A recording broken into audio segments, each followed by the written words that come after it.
we're going to talk about question number 1, part 1, about the contraction and depolarization and all that stuff of the heart. So we're going to start with the cardiac tissue right here. We're going to have potassium on the inside and sodium on the outside.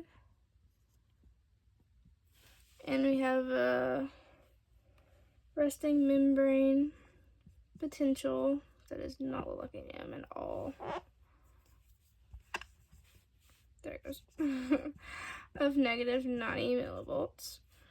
And so basically it's more of negative inside here right now. But to depolarize,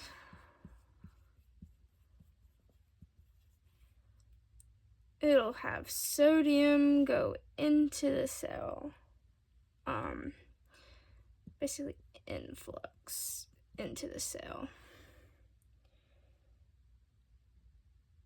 making the inside here more positive. And then to repolarize, the potassium here will efflux out of the cell, making it more negative. And this is just the basics of the depolarization and repolarization that's going to be happening and going on here. Let's go ahead and erase this. All right. And so basically we're going to move on to talk about the heart receiving the action potential. So what will receive the action potential is going to be the SA node, which is also the pacemaker of the cell. I should probably write that. There we go. So, and more like, if basically the SA node fires with no delay compared to the AV node. So we'll start with this first chart right here, and it'll go like that, basically. I'm gonna change colors real fast. And so with this one right here, calcium influxes, which gets the action potential results of depolarization. Once you get up here though, those calcium channels shut off, closing that out, and the potassium channels kick in gear, open up to repolarize, trying to bring it back down for us, but the potassium effluxing. And so basically you can also see here that it doesn't have like a little resting like line before it goes back up. It's kind of already curving, and that's because with this right here, there's no resting membrane potential. With the SA node, it's always ready to fire and just keep going.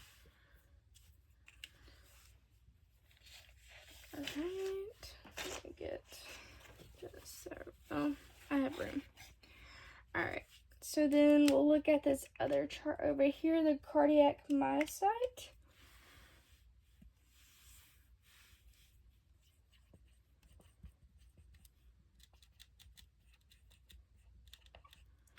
And basically it's the contractile, I cannot spell, cell of the heart. And this looks like this right here.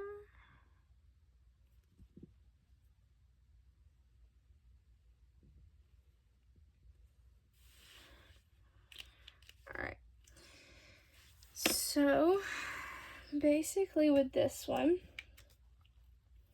it has a resting membrane potential of -90 on this one, and that's going to be just right here where it's like resting basically. So it starts right here, just goes along this way.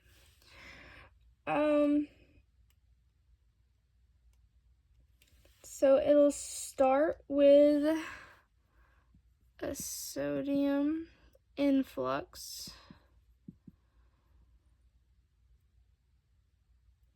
which is a positive depolarization. Again, we just talked about that. And it'll go up to this point right here. And again, that sodium channel will close off, but then a calcium channel will open a little bit right here. It'll just leak in a little bit, so it's not anything excessive. But up at the top right here,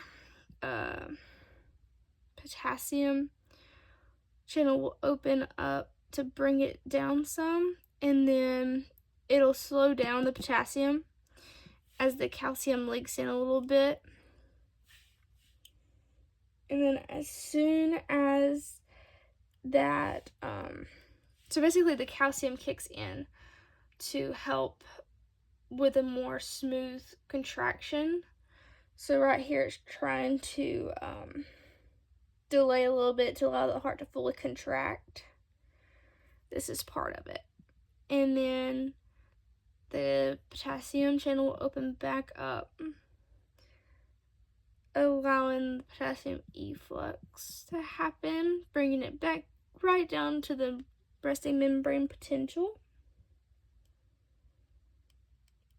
And at this resting membrane potential is when the sodium potassium pump kicks in. So it exchanges 3 sodium and 2 potassium.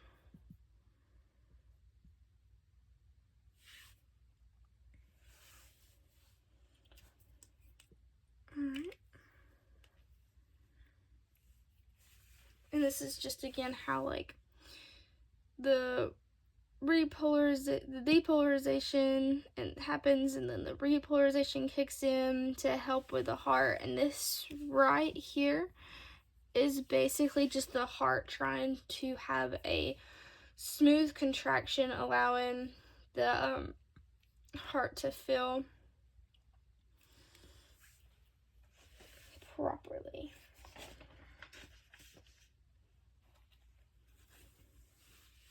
Alright, so now that we've talked about that part, let's talk about the actual heart. I should have grabbed a red marker, but oh well. Alright, so you have your heart here.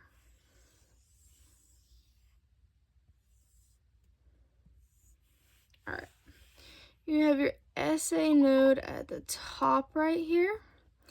This is going to be receiving or capturing the action potential. Whoa, not this, not right here, right here. And so then it'll send out depolarization signals through the atriums, both left and right, to this AV node right here. This is the right ventricle, left ventricle, right atrium, left atrium, right ventricle, left ventricle. So it's sending out depolarization to these. And basically that's back where we were talking about the whole repolarization, depolarization, all that happening. So then, after it reaches the AV node, there's a delay. So this delay allows the atria to contract fully and fill the ventricles with the blood that it needs. And basically from the AV node, the signal will go down these bundles of his. Alright. On both sides. So on the left and right ventricle, it'll go down the bundle of his on both sides. Down to the bundle branches. Down the septum to the Purkinje fibers.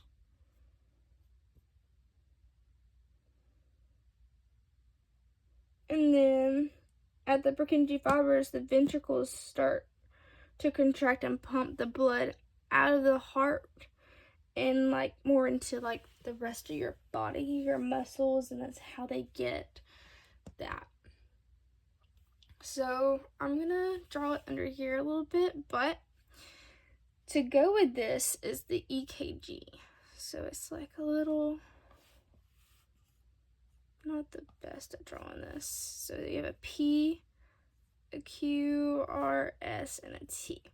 So basically this P wave is the atria depolarizing so the SA signals. So right here where all this is happening is the P wave. Even just do P wave.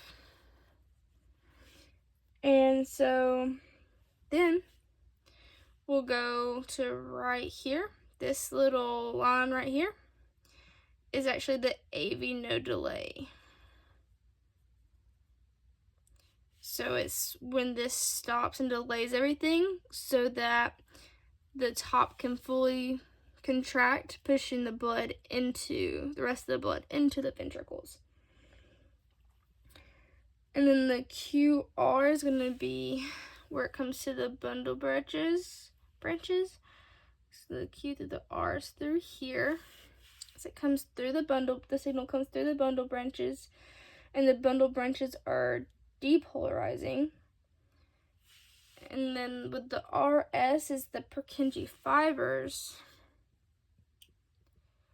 depolarizing. And then the T wave is just this whole area right here. Repolarizing, getting ready for the next contraction and everything to happen there.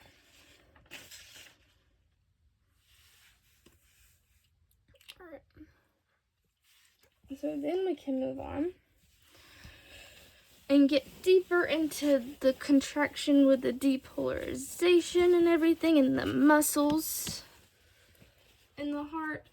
So like the heart where it's depolarizing, I should have mentioned this earlier. So when I was drawing those little, with the heart, when I was drawing those little dots, these are actually going to be little cells, muscles kind of. They'll be right next to each other. And these are the ones signal through signal of the potassium and the sodium. It'll just keep on going through like this. They're all connected. That's how that happens. And what happens in those to get that contraction, it's gonna have this. Whoa, that is, I just cannot draw today. Okay, little well diagram.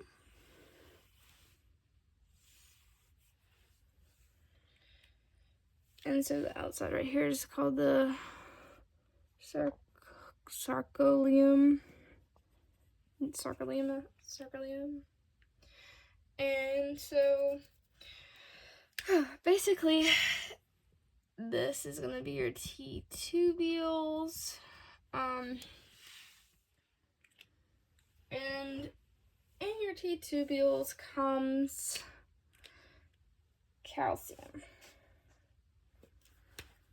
So calcium will come in here.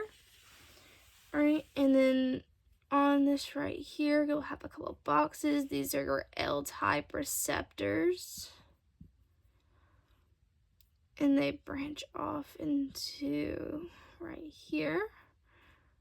That goes to the sarcoplasmic reticulum. Can't talk to either today. All right. And so basically with this is this calcium that's coming in the T-tubules is like more of a trigger calcium than anything, and it'll go through the T-tubule, connect with the L-type receptors. With the L-type receptors, the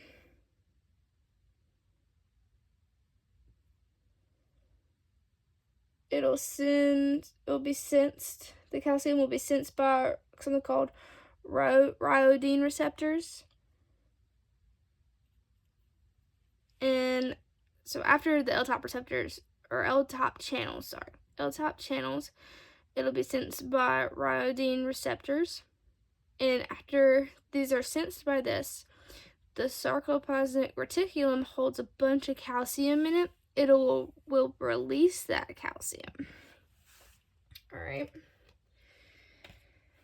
So the point of this calcium being released is because here you have your tropomyosin and actin, but it's covered up and locked together by the tropomyosin T, tropomyosin C, and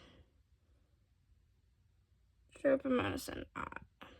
Alright, so basically tropomyosin T is bonded with the tropomyosin, keeping it on lockdown so it can't go anywhere, and it's keeping the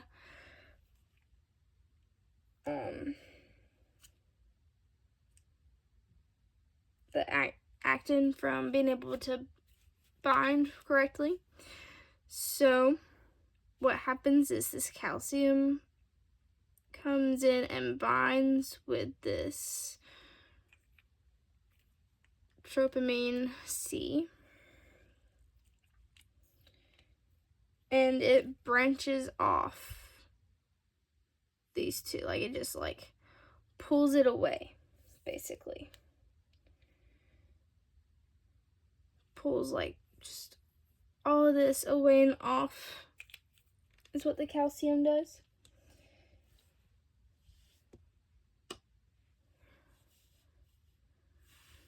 And this allows the tropomyosin, this allows the myosin and actin to get closer, and the tropomyosin also moves out of the way. And then under this you have like this myosin head right here, this big circle I just drew. That's the myosin head, and it wants to bind with the actin. So then it'll go ahead and bind with the actin because it doesn't have anything holding it back anymore.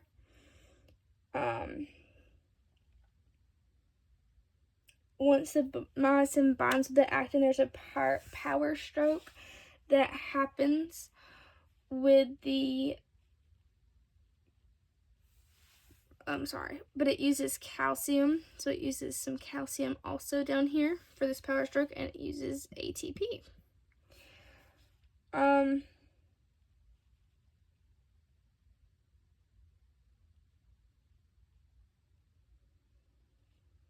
So then after this, a contraction is like using this ATP and calcium. There is a contraction that happens. And after this contraction happens, the calcium is released from the tropamine C. And the calcium is then, I need to add more to my picture.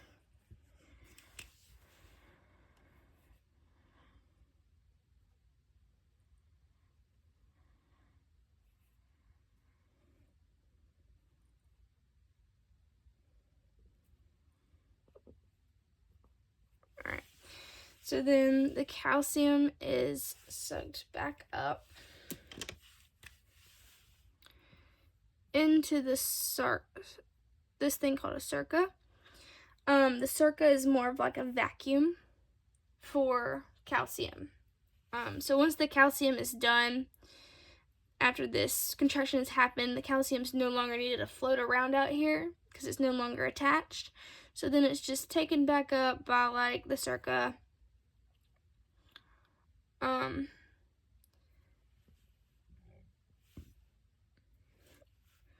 this right here is the phospholambdin, and it acts as like basically a switch kind of for this circa that allows it to like either vacuum up the calcium or like just like not use it at all. So basically this determines if the circa is going to take away the calcium.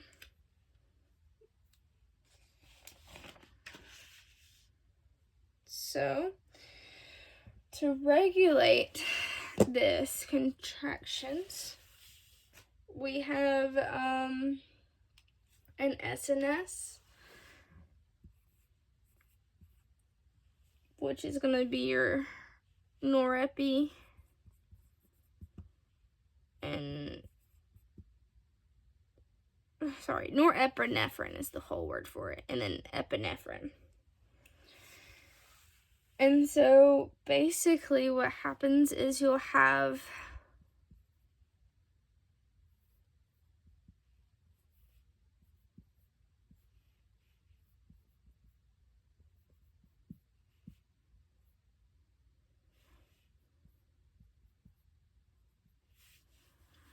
Alright, so then norepi or epinephrine will bind with this beta adrenal receptor.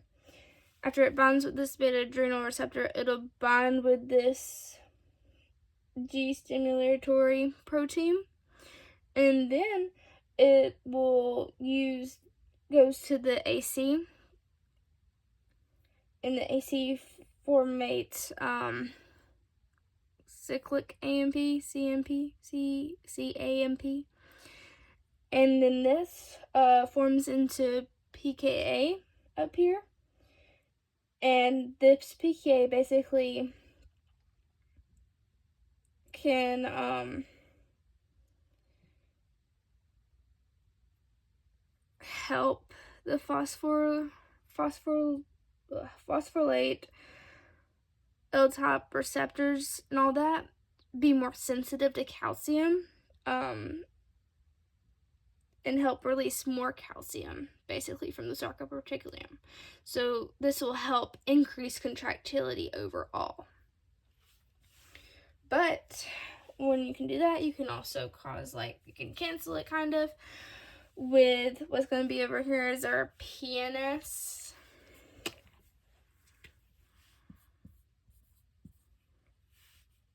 Which is our acetylcholine over here, and it's going to